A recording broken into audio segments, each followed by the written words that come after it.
tsy azo atao manomboka ny voalohany volana desambra teo ny manjolo sy mitrandraka makamba ho antsika eto amin'ny faritry boeny tsy ankanavaka izany na ho an'ny makamba vaventy na ho any ireo makamba madinika fa voarara lalàna avokoa.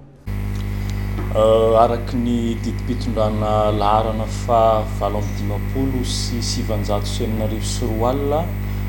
bara 7 sy 2 izay manambara ny fikatonan'ny jony makamba ho amin'ny taom-panjonona 7 sy 2 dia ambara fa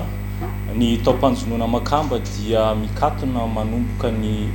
voalohan'ny volana desambra 7 sy 2 maraina manerana ny faritra Ranomasiny Madagasikara, zany hoe ao anatin'izany ny faritra Boeny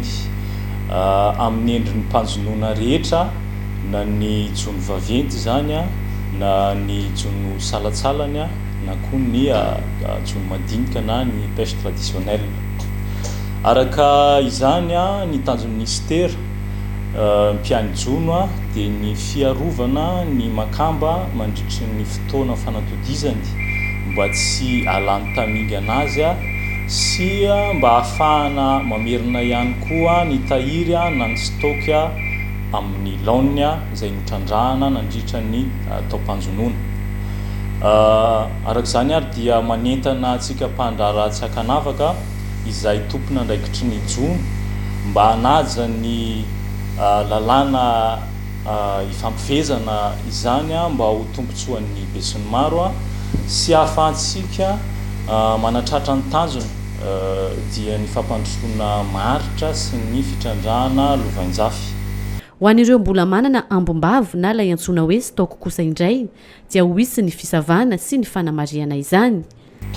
Eto ihany koa izay dia manentana ho antsika mpandrara rehetra na ny mpivarotra na ny mpanondrana na ny salatsalana na ny collecteur atsotsika hoe collecteur na ny mpanondrana any ivelany ho an'ireo grande société mba hanatitra ny tahiry izay misy ao aminy ahafahanay tompona andraikitra midinay fotony manara-maso izany manamarina ny tahiry izay